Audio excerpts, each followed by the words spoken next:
Vamos receber, então, aqui a cineasta Caru Alves de Souza, que está lançando a série De Menor. Ela acaba de lançar em Berlim, na Alemanha, tá? No Festival de Berlim. Oi, Caru! Boa noite. Olha, gente, ela deixou de ir para a rua em Berlim para conversar com a gente, tá? Então, capricha, né?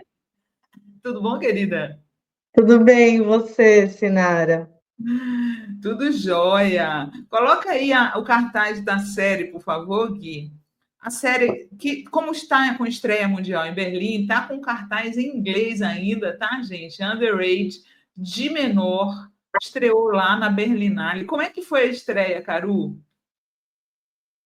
Foi uma delícia, assim, a gente descobriu que fazia 10 anos que não havia, que o festival não selecionava uma série na mostra Generation 14 Plus, né, que o Festival de Berlim tem um monte de mostras Sim.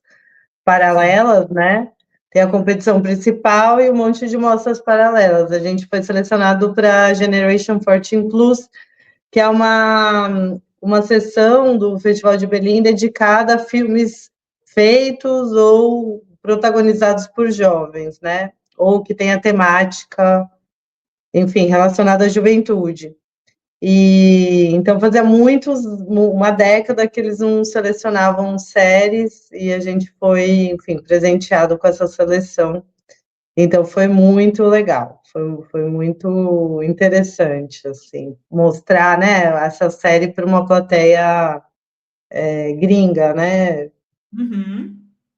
História brasileira, né? Eles entenderam, eles ficaram confusos de ver, né? Porque a série, gente, é inspirada nas audiências de custódia de adolescentes menores infratores, né, Caru? As histórias são reais, não? Não são reais, mas, enfim, muitas histórias se repetem, né? Então, alguma base na realidade tem, né? Porque, enfim, mas não é baseado em uma história específica, assim, né? São histórias que, quando eu estava fazendo longa, eu acompanhei muitas audiências, né? Uhum. E então tinha uma outra história na memória, ou são histórias que a gente ouviu, ou são histórias que algum amigo viveu. Então, assim, é um pouco uma mistura de todas essas histórias, mas muitas delas se repetem, né? Assim, a questão do tráfico. Aí tem uma das histórias que tem a ver com essas coisas que estão começando a acontecer no Brasil, que é violência dentro da escola, né, entre colegas e tal. Então tem um pouco, é baseado na realidade, mas não em uma história específica, assim. O Eri Amorim, ele tá comentando aqui que assistiu o seu filme de menor, né? Foi o teu primeiro filme, né, o de menor, e aí ele falou assim, ó, lembrei de um vizinho que não sabia que o filho estava envolvido com roubos, igual o personagem do filme, que difícil situação. Queria saber, foi história real? Não. O De Menor, ele é baseado, ele é inspirado na vivência que a minha prima teve quando ela foi defensora na vara da infância e da juventude. Uhum. Então, o filme começou aí, né? Ela toda vez ela mora em Santos, né? Morava em São Vicente, e toda vez que eu ia visitar minha família em São Vicente, ela me contava as histórias que ela vivia no fórum e tal. E eu achei aquilo interessante, quis fazer uma história um pouco inspirada nessa experiência dela, né? Entendi.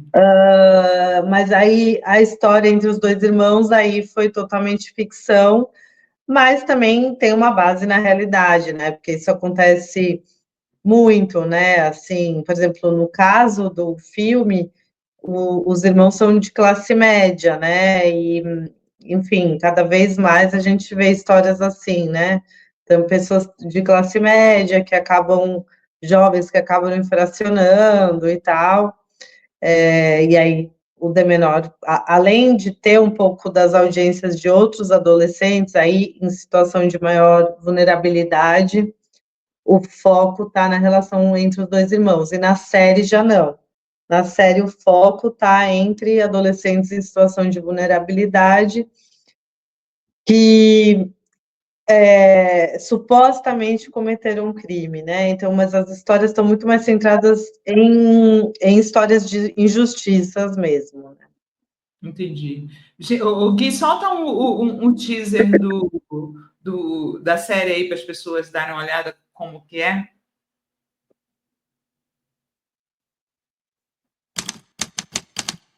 O silêncio nesse tribunal é ensurdecedor. O 100 mil é sim um dos integrantes dessa quadrilha. Não foi você que tava com a droga. Tá fazendo o que aqui então, 100 mil? Queria saber aonde que você encontrou a quantidade de entorpecentes que qualifica como tráfico. Ele é meu parceiro. De verdade, assim. Dá pra ver o cuidado da mãe. Ela já fez carinho no filho umas 10 vezes. Este tribunal determina que o adolescente 100 Meu nome é mil... Davi. Muito legal, né? Você dramatizou, você fez assim uma coisa meio teatral, né? As pessoas estão no palco fazendo essas audiências de custódia, mas como se tivesse no teatro. E os atores também são atores iniciantes, Caru? Explica aí para gente. Então, a série toda, esse é o teaser do primeiro episódio, né? Então, a série toda ela é feita inteiramente em cima de um palco de teatro, né? Tudo. A gente usou as estruturas do palco de teatro, inclusive estruturas que normalmente estão escondidas, né? A gente transformou em locação, né? Então, por exemplo, nesse episódio, a primeira cena é como se fosse na casa, né? Do 100 mil, né? Que é o personagem o adolescente que é julgado. E a gente usou as escadarias do camarim, né, para fazer essa casa, né, vertical.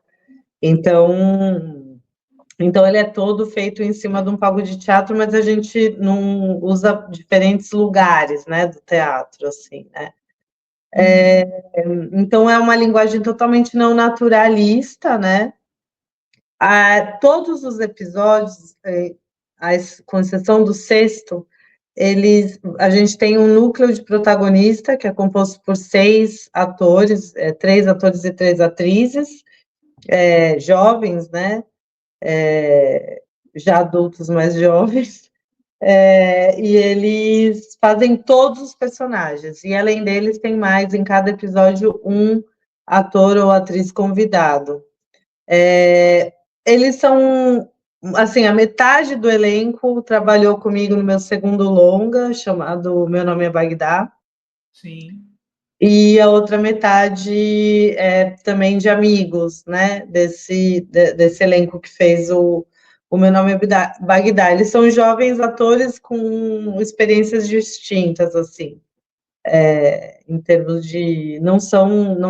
esse não foi o primeiro filme de ninguém, né? Eles já são mais experientes, mas são jovens. Tem alguém falando aqui que tem uma atriz de novelas da Globo que participa, a Lúcia Helena está dizendo. De novelas da Globo? Acho que não, né? São atores todos jovens. Eu não vi. Não. Ela se refere ao Meu Nome é Bagdá? Não sei. Você estudou esse universo das audiências de custódia para fazer a série? Né? Aliás, está todo mundo perguntando quando é que vai passar e onde aqui no Brasil. Já tem data de estreia, não? Não tem data de estreia, tem que ficar meio ligado, mas Fica não tem ligado data na Caru no Instagram, que ela vai dizer. O perfil dela no Instagram é Caru Peru, não é isso? Exato. Caru Peru. Você sabe que tem uma Caru Souza, que eu também sigo, que é cantora de blues. Aí, quando eu botei seu nome, a primeira que apareceu foi ela. E a gente se segue. E a gente se segue, porque é muito. Eu sou Caru Alves de Souza, ela é Caru Souza. A gente, se alguém, eu não sei se eu achei ela ou ela me achou, a gente começou a se seguir, porque é um nome muito incomum e as duas têm. Vou chamar a Caru Souza, sua xará, mas o dela é Caru Peru, tá? O perfil. Sim, aí o que eu estava perguntando, né? Você estudou esse mundo das audiências de custódia para fazer a série. É uma tristeza, porque a maioria dos adolescentes, né? Na verdade, a maioria das pessoas que fazem a audiência de custódia no Brasil são negras, né? E acredito que entre os jovens infratores esse número é ainda maior, né, Caru? Sim, sim. A gente até no primeiro episódio coloca uma estatística, agora com a minha memória ótima, eu não lembro exatamente qual que é, mas parece que é em torno de 80%, assim, né? E aí isso é muito chocante, né? Quando você põe em estatística, é uma coisa assustadora, né? E realmente, assim, quando eu estava começando o processo de escrita do longa, isso em 2013, faz muito tempo, eu passei 1 ou 2 anos assistindo audiências presencialmente, quando as famílias autorizavam, né? E foi muito chocante, assim, eu lembro que depois até dessa época de pesquisa, eu fiquei quase 1 ano sem conseguir mexer no material, assim, que era uma realidade muito distante da minha, né? E para mim, e acho que para todo mundo, na verdade, foi bastante difícil, assim, né? Lidar. E depois lidar com esse material. E a extrema-direita, a direita e a extrema-direita não fazem nada pelos jovens infratores, né? Não fazem nada para melhorar a realidade dos jovens que moram nas periferias. A única coisa que eles querem é diminuir a idade penal. Não é curioso isso? Né? Quer dizer, o único objetivo da direita e da extrema-direita é fazer esses jovens passarem por audiências de custódia, né? Quanto mais jovens, para eles, melhor. Eles querem prender a partir dos 12 anos de idade. Já imaginou, Caru? É um absurdo o negócio.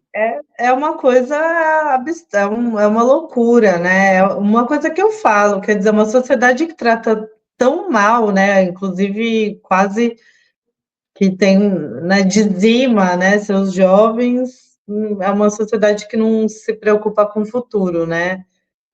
Porque é eles que vão ficar, né? Não é a gente já, né, tem menos tempo em tese, né? Mas na verdade não tem, né? Porque eles estão morrendo. Então é uma situação, assim, muito insuportável. Agora, é isso, né? Por exemplo, uma vez eu fiz parte na rua lá do apartamento onde eu moro, eles decidiram colocar aquele negócio aquelas coisas de vigilância, sabe? Que vem a camerinha e tal, e aí você entra num grupo de WhatsApp, né? E é muito louco, porque eles colocam uma foto, um print screen da tela, né? Uma captura de tela, e são sempre jovens negros andando na rua, né? Só que eles são apontados, assim, como suspeito, assim, tem uma flecha e eles ainda falam suspeito andando na rua. Meu Deus. Assim, então também tem uma propaganda ali, né, feita na sociedade de que esses jovens, eles são perigosos, né? E aí vem a ultradireita e fala assim, bom, então, já que eles são tão perigosos, a gente tem que colocar todo mundo na cadeia, né? No caso, para adolescente não se chama cadeia, mas enfim, tem que institucionalizar, né? Então, tem um projeto aí mesmo, né? Bem perverso. E, logicamente, essa não é a melhor solução, né? Enfim, isso não tem qualquer estatística, qualquer estudo vai dizer isso, né? Não, é uma loucura, né? Porque é puro preconceito de classe, né? É ódio ao pobre, né? E ao preto, porque não se justifica você reduzir a idade penal para prender, sabendo que a maioria dos que vão ser institucionalizados serão meninos e meninas pretas da periferia, né? Que às vezes pegaram um celular, né? Nossa, é uma coisa assim como se fosse um crime contra a vida roubar um celular. Eu não vejo tanta indignação desse grupo de gente aí da direita, da extrema direita, quando um cara de Porsche bêbado atropela alguém. Eu não vejo tanta indignação quando alguém rouba um celular, um menor rouba um celular. Nossa, parece que roubou o coração da pessoa, né? É uma onda de indignação que vem, né? Até hoje eles inventaram uma fake news dizendo que o Lula defende o roubo de celular, justamente porque para eles parece que roubar o celular é como se roubasse a própria vida, né? Uma doideira isso. O problema está exatamente nessa questão que a justiça ela lida em geral muito diferente, né, né, em relação se é uma pessoa pobre, preta ou um adolescente rico e branco, a justiça trata de maneira diferente e aí que está o problema, né, assim, Exatamente. para mim, né, o problema essencial, né? E outra é essa coisa dessa lógica punitivista, né? Que se você punir, a sociedade vai ficar melhor. E você tem inúmeros estudos, inúmeras, né, pessoas ativistas, assim, que provam que não, né? E a gente vê isso, né?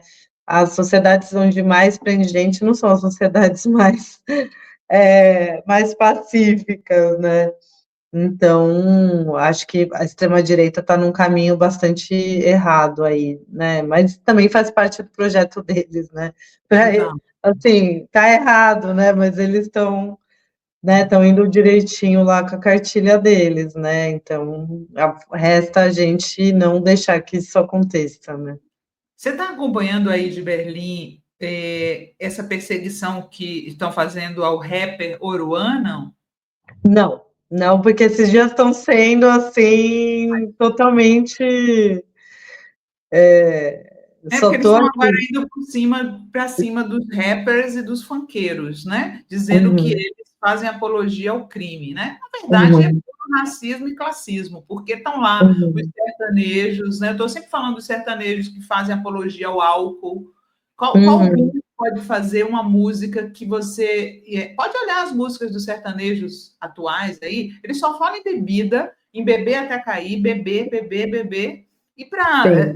direita e para a extrema-direita não tem problema. Agora, se o cara do rap fala sobre a realidade que ele vive, a apologia ao crime, né? E aí ontem teve a prisão do Oruan, e é o que eles querem. Eles querem prender as pessoas. Agora, hoje, Caru, eles lançaram a mesma lei que eles tinham feito anti-Oruan. O nome da lei é essa. Lei anti-Oruan. Eles lançaram hoje, no Paraná, uma lei chamada anti-Anitta. Você acredita num negócio desse? Meu Deus. Para Meu proibir Deus, não.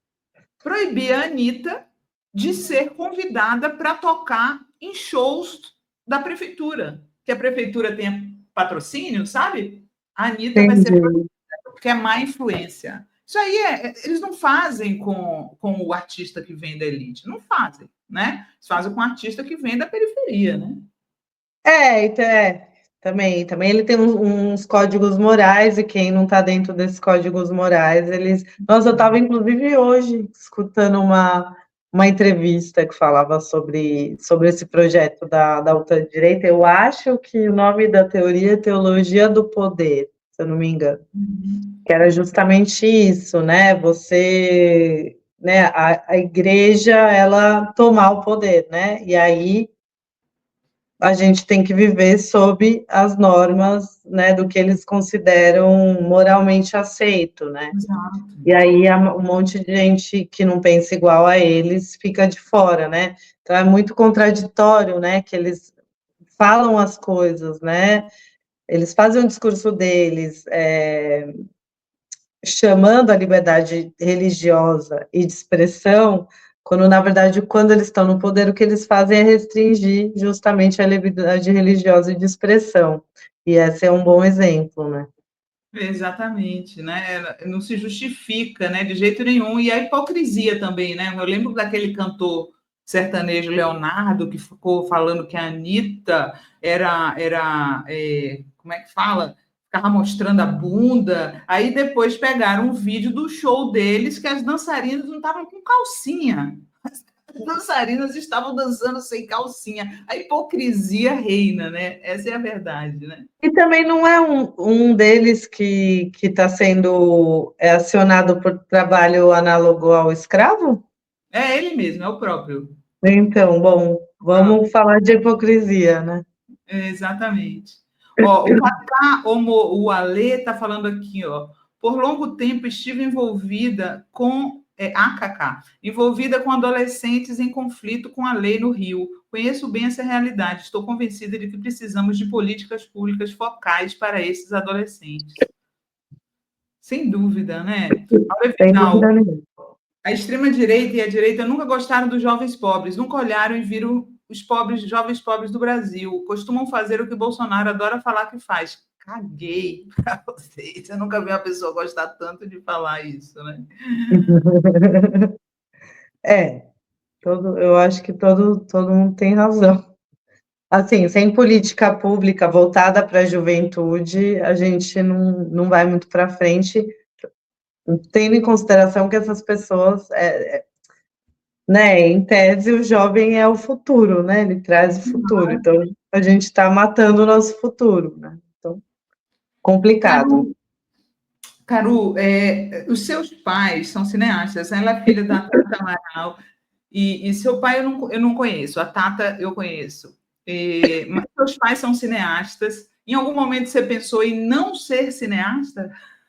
Eu sempre pensei em não ser cineasta, quer dizer, eu nunca quis, tanto que eu fiz faculdade de História e fiz até a licenciatura, né? Então, eu realmente queria ser professora de História, mas na época que eu me formei na História, estava muito complicado, assim, meus amigos que davam aula no ensino público falavam, Caru, tá muito difícil, tinha mudado alguma regra lá, que eu não sei, não vou saber dizer qual é. Eles falaram, olha, a condição de trabalho piorou muito, eu já trabalhava com cinema, né, mas era uma coisa provisória até então, e aí eu lembro de todos os meus amigos falaram, Caru, continua no cinema, que tá muito ruim aqui. Quase todos os meus amigos tiveram que tirar licença por esgotamento, por alguma questão mental, então eles me aconselharam a continuar no cinema, e aí eu fui realmente pegando o gosto, assim, né, hoje em dia eu não me vejo fazendo outra coisa, na verdade Você cresceu assim nos bastidores do cinema? Conta um pouquinho aí para as pessoas te conhecerem.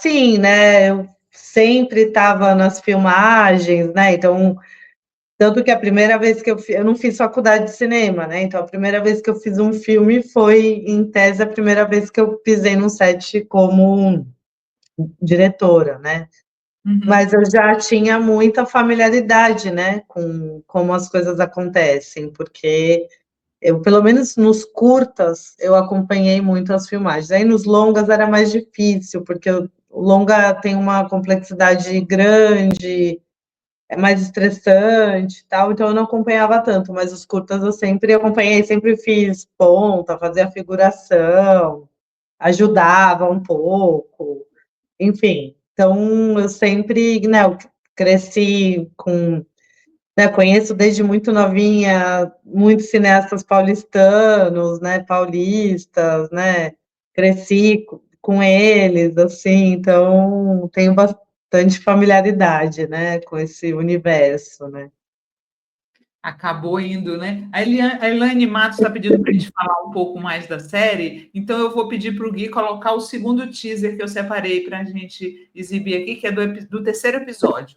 Coloca aí, Gui.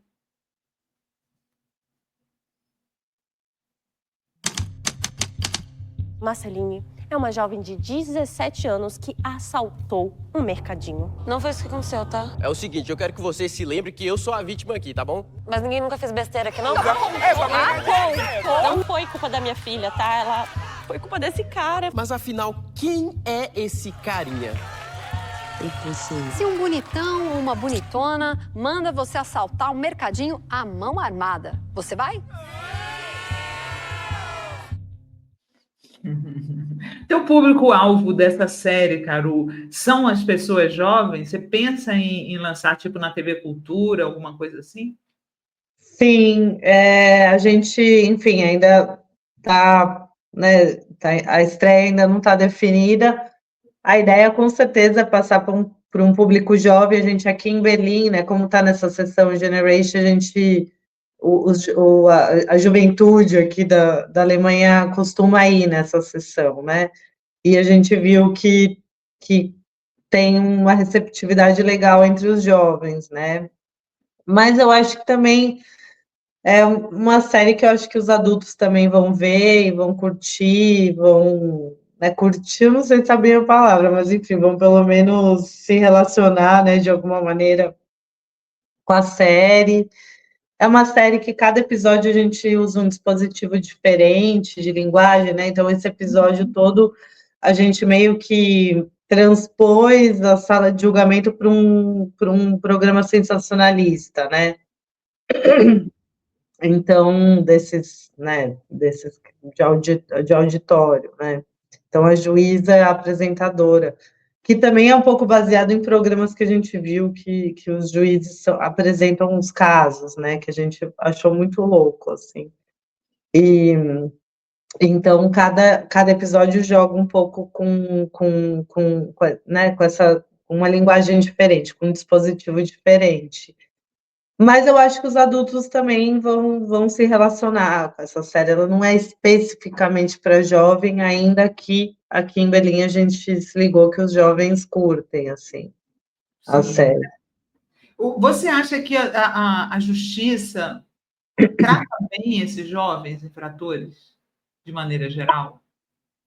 Olha, pelo que eu entendo, né, e pelo que no noticiário, né, não, né, eu acho que a justiça punitivista não trata bem esses adolescentes, né, eu não sou desse meio, né, mas a minha reflexão é de que não trata muito mal, né, é uma justiça que, em geral, tem classe, tem raça e tem gênero muito definido, né, e tudo que não é, né, branco, rico, homem, não tem muita vez ali. Agora, tem que fazer justiça também a muitos profissionais que fazem a diferença, né? Que estão, mesmo estando dentro do sistema, fazem muita diferença, fazem mesmo, assim. Não é brincadeira. Eu acho que um juiz ou uma juíza bem intencionado, né? Que tem uma cabeça massa, defensor, defensora, promotor, promotora, podem fazer muita diferença. Eu venho de uma família que, né, meu avô, ele foi promotor público, né, antes da ditadura militar, ele se dedicava a perseguir os detentores de terra, né, então, assim, mesmo estando dentro do sistema, ele é um cara que usava o sistema para tentar, né, não sei se essa é a melhor palavra, burlar o sistema. A minha prima, como defensora da vara da infância e da juventude, fez muita diferença para os adolescentes. Mas, de maneira geral, eu acho que a justiça não trata bem, de maneira nenhuma. Eu queria contar uma história e para comentar com a Caru. Eu não sei se você viu, Caru, uma série chamada Field. Você viu? Que era sobre a Bette Davis. Eu tenho que ver, não vi. É que eu não tenho a Apple TV. Essa passa acho que está na Star Plus. Eu já comentei aqui, porque é uma série que eu gostei muito, que é Bette Davis e Joan Crawford, né? A história delas duas, quando elas fizeram aquele filme, O que Aconteceu com Baby Jane. É como se fosse um making-off de Baby Jane. É sensacional. E aí, no meio da história, a secretária do diretor resolve ser cineasta. E é escrachada pela Joan Crawford, dizendo: querida, não tem diretoras mulheres em Hollywood. Hollywood não quer saber de diretoras mulheres. Mas, atualmente, está acontecendo um movimento oposto em Hollywood. E eu queria citar aqui a história da Nicole Kidman.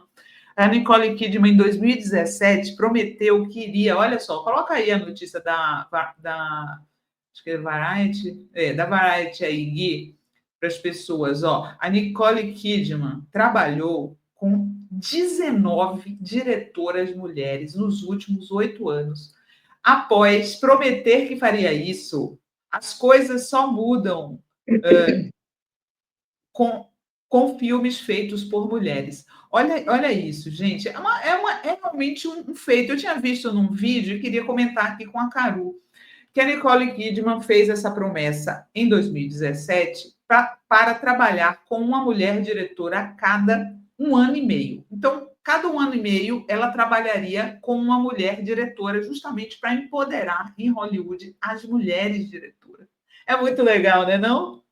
É muito legal, realmente é uma atitude bem massa, porque é isso, né? Você transformar o discurso em ação, que eu acho que é o que a gente mais precisa, principalmente Mudou muito, nessa né, a fase. realidade das mulheres. Aqui no Brasil, na verdade, gente, a gente sempre teve várias mulheres diretoras, tá? Teve a Tata, que é a mãe da Caru, né? Tem a Ana Mui Laerte, a gente Sim. tem muitas mulheres diretoras, na verdade, no Brasil. A própria Carla Camurati dirigiu, né? Mas em Hollywood, no mainstream do cinema, não tinha não, viu? Não tinha não. Agora está tendo uma série de mulheres. E é outra visão. A mulher dirigindo um filme é de outro jeito, né, Carol?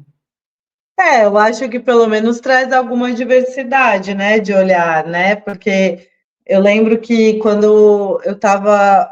Depois que eu fiz o primeiro longa, começou muito forte em Hollywood, e depois no Brasil, essa discussão, né, sobre diversidade de gênero e raça no audiovisual. E os números eram assustadores, e ainda são, hein? É muito louco. A gente tem no Brasil muitas mulheres que têm, né, uma certa... enfim, que tem uma importância muito grande no audiovisual, inclusive reconhecida, mas somos poucas ainda. Somos poucas. Outro dia, a minha amiga disse que não mudou muito em 5, 6 anos a porcentagem de mulheres dirigindo filmes aqui no Brasil. Então, é uma conquista ainda assim, a ser feita. Mas o que acontece é que a gente tem muitas diretoras com muito reconhecimento. Por exemplo, aqui no Festival de Berlim, que agora eu não vou saber de cabeça, mas eu posso dizer que dos 13 filmes que estão aqui, com certeza, mais de 4, 5 são com mulheres, e talvez mais. E a gente estava na premiação da Generation, a Lúcia Moura ganhou uma menção especial com o filme dela. Que, aliás, é a dica da Caru, daqui a pouco ela vai dizer para vocês. Exato. Pois eu vejo que o que se diz, né, que as mulheres colocam, sei lá, tem a voz sobre a sua própria história, né? Porque às vezes tem histórias de mulheres que são dirigidas por homens. É bem diferente uma história de mulheres dirigida por homens e uma história de mulheres dirigida por mulheres, né? Muda tudo. Sim. Né? Sim, e pelo menos a gente pode, né, tá atuando criativamente onde a gente quiser ter, né? Eu tenho muito cuidado de dizer que existe um olhar feminino. Acho que tem olhares femininos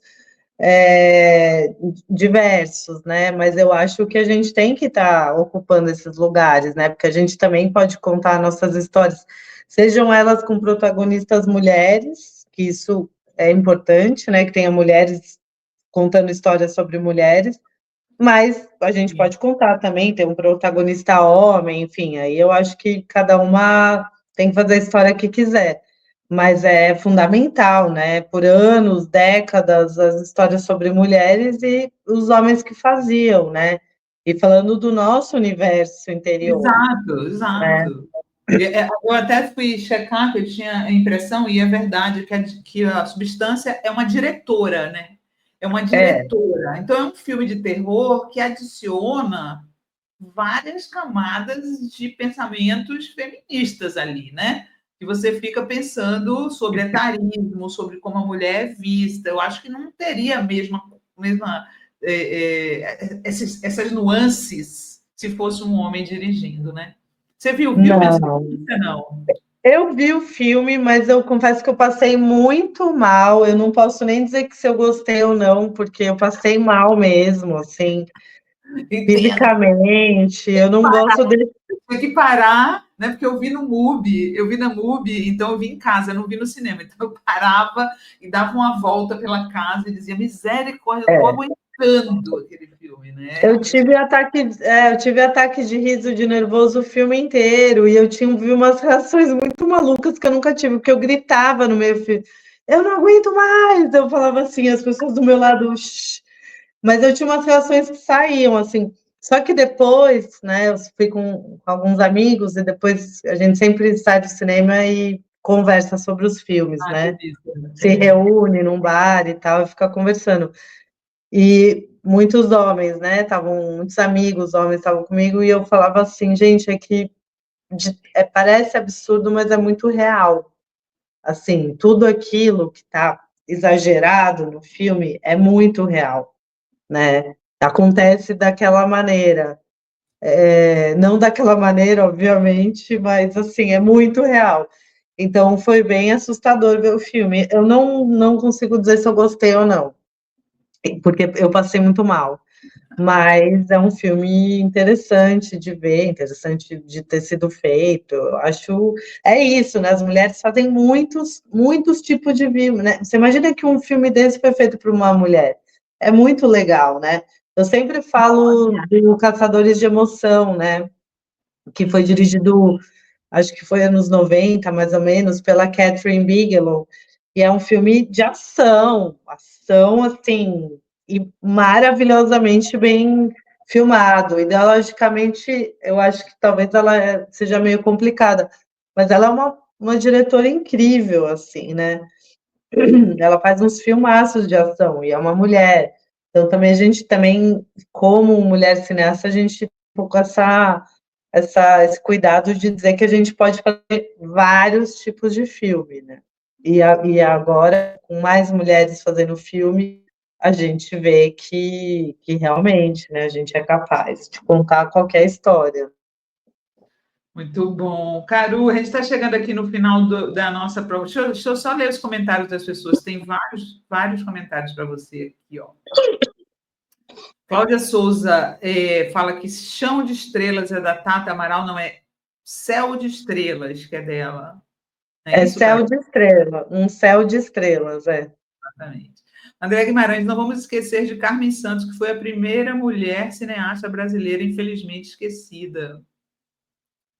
Inclusive, a Tata fez uma série que chama Protagonistas, que é sobre isso. Legal. Eria Mauri, e o curto assunto de família? Achei tão triste, mas é muito complicado a família trabalhar os afetos, né? E a história é tão simples. É seu esse assunto de família? É, meu primeiro curta-metragem. Tá no YouTube, dá para ver.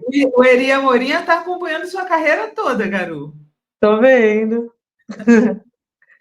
Tá no YouTube o assunto de família. Dá para ver. Olha aí, gente, dá para ver o curta dela. Maria Angélica Odibelli está perguntando por onde anda Carla Camurati. Também nunca mais ouvi falar. Não sei dizer. E Nil Dedemo fala, fez bem, Caru, sou professora de História e precisei me afastar das salas de aula há mais de 10 anos. Está complicado e cada dia mais. Eu conheço essa realidade de perto através dos meus amigos. Eu mesma nunca dei aula, mas eu acompanhei e realmente está muito sucateado, né? As condições de trabalho dos professores realmente é uma tristeza, assim, mais um desmonte, né? E são pessoas que lidam com a formação dos jovens, né? E mais uma vez os jovens estão sendo negligenciados, porque se você não dá condição de trabalho digna para professor, né? Fica difícil. Ainda deve ter um monte de censura, né? Pais chegando, que você contou tal coisa. Fora que agora a gente... pode falar. Não, fora que agora a gente está vivendo essa época aí complexa, né? O meu amigo que é professor de geografia chegou e falou que foi falar uma coisa em classe, aí o pai veio reclamar. Imagina, gente, uma coisa assim. André Guimarães fala outro exemplo de cineasta brasileira, Gilda de Abreu, que dirigiu o filme O Ébrio, de 1946, estrelado por Vicente Celestino. Eu acho que o Brasil tem um protagonismo, viu, em mulheres cineastas, porque a gente ficou falando aqui, vieram várias na minha mente. Muita. A gente tem muita, ainda que a porcentagem seja pequena, são mulheres que conseguiram muita visibilidade, né? Assim. Sim, sem dúvida. A Suzana Salles, né? Olha, vieram tantos aqui na minha cabeça. Bom, estamos chegando aqui ao final da nossa entrevista com a Caru, vamos liberar ela aí para curtir Berlim, se bem que está tarde. Não, eu tô indo embora daqui. Vou pegar o avião daqui a pouco. Ai, já, né? E aí, todos e todas que vêm aqui, vocês já sabem que trazem dicas para vocês, e a Caru trouxe uma dica, né? Ela acabou de dizer que foi premiada em Berlim, inclusive.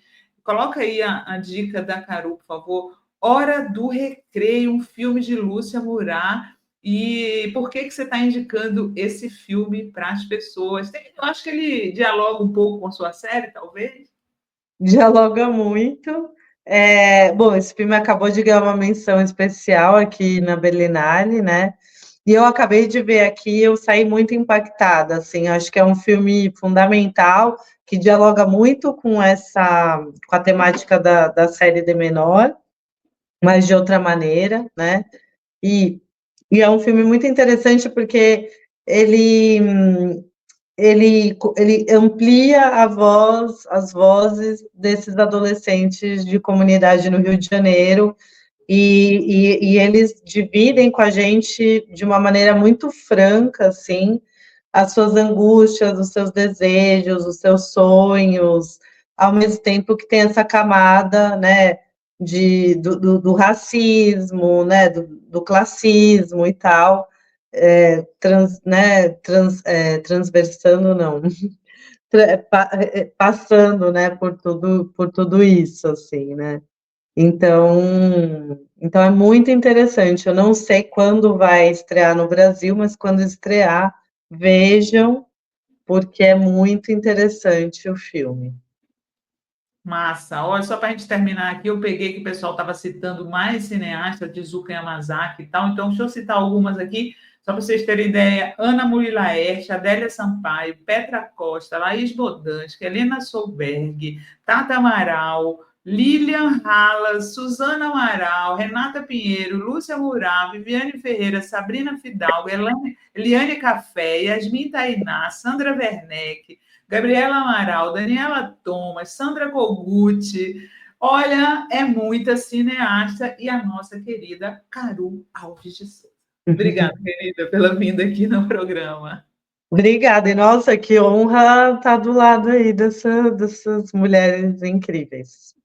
São mesmo. Beijão, viu? Boa viagem. Beijo. Parabéns. Avisa quando a série for lançada, tá? Vou avisar. Obrigada, viu? Tchau, gente. Tchau. Boa noite.